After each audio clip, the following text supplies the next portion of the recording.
Assalamualaikum warahmatullahi wabarakatuh. Jumpa dengan saya.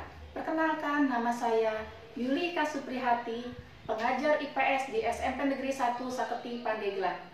Apa kabar semua? Semoga kita semua selalu dalam lindungannya dan selalu diberi kesehatan. Amin. Adapun kompetensi dasar pada materi ini adalah menganalisis pengaruh interaksi sosial dalam ruang yang berbeda terhadap kehidupan sosial dan budaya, serta pengembangan kehidupan berbangsa. Dan tujuan pembelajarannya adalah peserta didik diharapkan dengan benar mampu 1. Mendeskripsikan pengertian mobilitas sosial. 2. Mengidentifikasi bentuk-bentuk mobilitas sosial dan memberi contoh. 3. Mengidentifikasi faktor-faktor pendorong dan penghambat mobilitas sosial.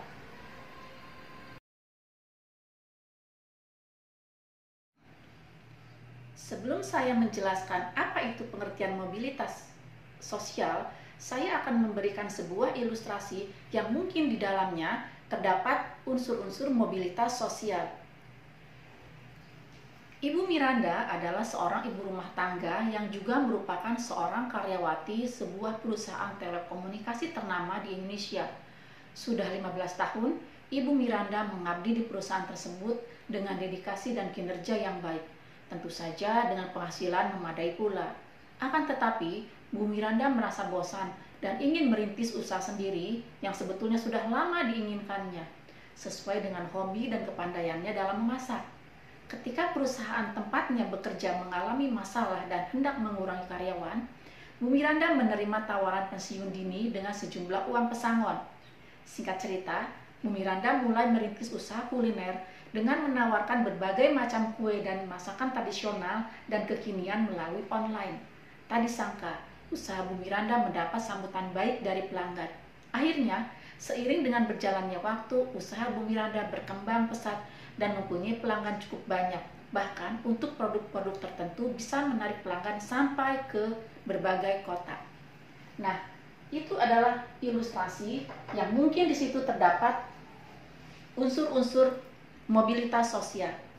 Sekarang kita tinggalkan dulu cerita mengenai Ibu Miranda ya. Coba kalian amati mengenai pengertian mobilitas sosial.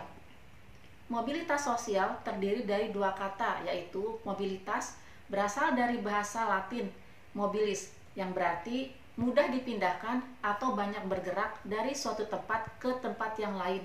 Dan kata sosial yang mengandung makna seseorang atau sekelompok orang dalam kelompok sosial. Mobilitas sosial menurut para ahli. Yang pertama, dari Paul B. Horton. Mobilitas sosial adalah suatu gerak perpindahan dari satu kelas sosial ke kelas sosial lainnya, atau gerak pindah dari strata yang satu ke strata yang lainnya. Yang kedua adalah dari Kimball Young dan Raymond W. Mack. Mobilitas sosial adalah suatu gerak dalam struktur sosial, yaitu pola-pola tertentu yang mengatur organisasi suatu kelompok sosial. Struktur sosial mencakup sifat hubungan antar individu dalam kelompok dan hubungan antara individu dan kelompoknya. Dan yang ketiga adalah menurut Horton dan Han, mobilitas sosial merupakan tindakan berpindah dari satu kelas sosial ke kelas sosial lainnya. Dari ketiga pendapat di atas, dapatlah disimpulkan bahwa mobilitas sosial adalah perpindahan posisi seseorang atau kelompok orang dari lapisan yang satu ke lapisan yang lain.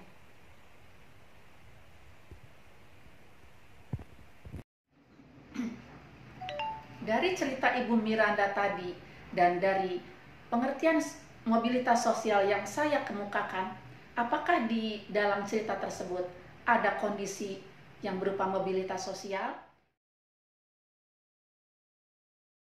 Ya, betul.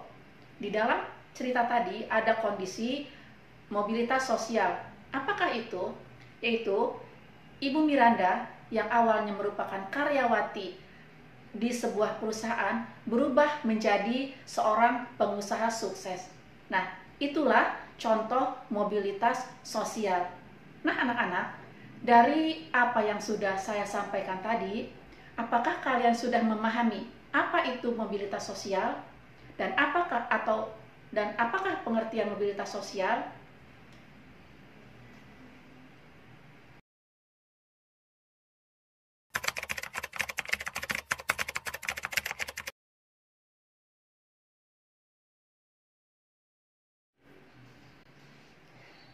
Nah, sekarang kita lanjutkan ke pokok pembahasan berikutnya, yaitu mengenai bentuk-bentuk mobilitas sosial.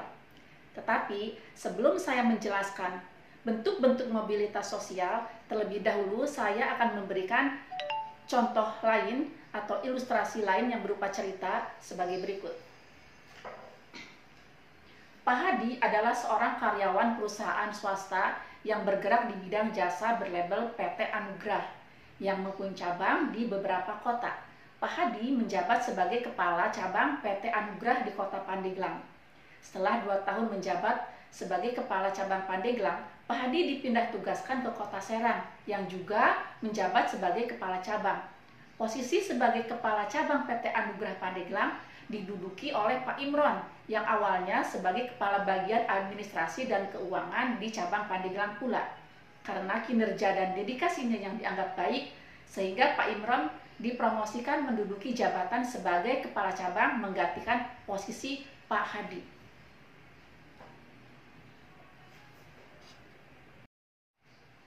Baiklah, selanjutnya saya akan menjelaskan bentuk-bentuk mobilitas sosial. Mobilitas sosial pada umumnya ada 2 macam, yaitu mobilitas sosial horizontal adalah perpindahan status sosial seseorang atau sekelompok orang dalam lapisan sosial yang sama atau sederajat.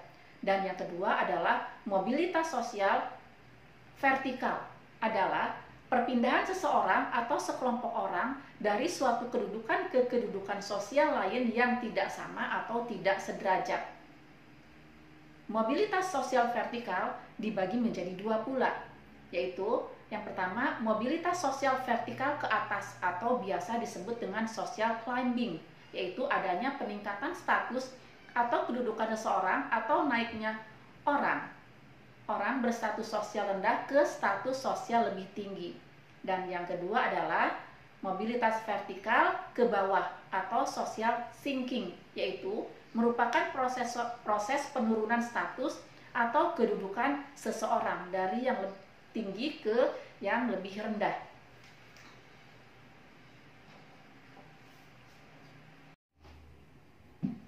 Setelah kalian mendapat penjelasan mengenai bentuk-bentuk mobilitas sosial, kita kembali ke cerita Pak Hadi dan Pak Imron tadi.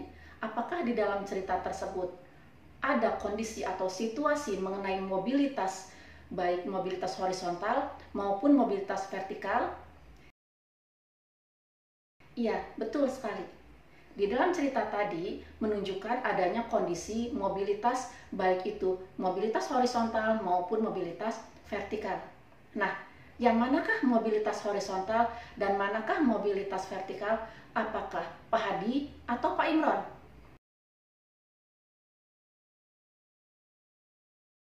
Ya betul anak-anak, mobilitas sosial horizontal ditunjukkan oleh Pak Hadi, yang mana Pak Hadi merupakan contoh mobilitas sosial horizontal yang tadinya merupakan kepala cabang di Pandeglang, dipindah tugaskan atau berpindah posisi menjadi kepala cabang di kota Serang.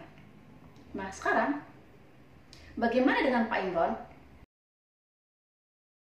Merupakan contoh mobilitas sosial vertikal. Tetapi, ingat ya, mobilitas sosial vertikal itu ada 2 loh, yaitu mobilitas sosial vertikal naik dan mobilitas sosial turun. Nah, Pak Imron merupakan contoh mobilitas sosial vertikal apa ya? Iya, Pak Imron merupakan contoh mobilitas sosial vertikal naik. Karena awalnya Pak Imron menduduki jabatan sebagai kepala keuangan dan administrasi, lalu dipromosikan menjadi kepala cabang. Di sini terjadi perubahan atau posisi naik dari kepala bagian menjadi kepala cabang atau naik derajat. Dari penjelasan mengenai bentuk-bentuk mobilitas sosial dan juga dari contoh mobilitas sosial yang saya berikan tadi, sekarang kalian bisa kan memberi contoh bentuk-bentuk mobilitas sosial baik horizontal maupun vertikal sendiri ya. Kalian bisa temukan di masyarakat di dekat tempat tinggal kalian sendiri.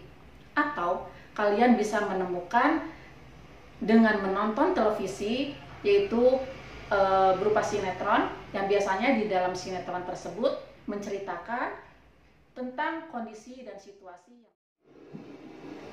Pembahasan terakhir mengenai mobilitas sosial adalah faktor pendorong dan penghambat mobilitas sosial. Adapun yang termasuk di dalam faktor pendorong mobilitas sosial adalah A. Faktor struktural, B. Faktor individu, C. Faktor sosial, D. Faktor ekonomi, E. Faktor politik, dan kemudahan dalam akses pendidikan.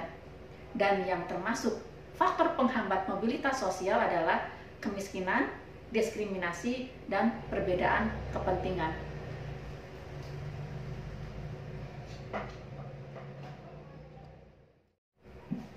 Dengan demikian, selesai sudah materi pembelajaran mengenai mobilitas sosial. Dapat saya simpulkan sebagai berikut. 1. Mobilitas sosial adalah perpindahan posisi seseorang atau kelompok orang dari lapisan yang satu ke lapisan yang lain. 2. Bentuk-bentuk mobilitas sosial. 1. Mobilitas horizontal, dan yang kedua mobilitas sosial vertikal. Mobilitas sosial vertikal dibagi menjadi dua, yaitu vertikal ke atas atau social climbing dan vertikal ke bawah atau social sinking. 3. Faktor pendorong dan faktor penghambat mobilitas sosial. A. Faktor pendorong. 1. Faktor struktural, 2. Faktor individu, 3. Faktor sosial, 4. Faktor ekonomi, 5. Faktor politik, dan yang terakhir faktor kemudahan dalam akses pendidikan. B. Faktor penghambat mobilitas sosial, yaitu kemiskinan, diskriminasi, dan perbedaan kepentingan. Demikianlah bahasan mengenai materi pembelajaran mobilitas sosial untuk SMP kelas 8. Saya minta maaf apabila ada kesalahan ataupun kekurangan di dalam menjelaskan mengenai materi ini. Semoga bermanfaat. Wabillahi taufik wal hidayah. Wassalamualaikum warahmatullahi wabarakatuh.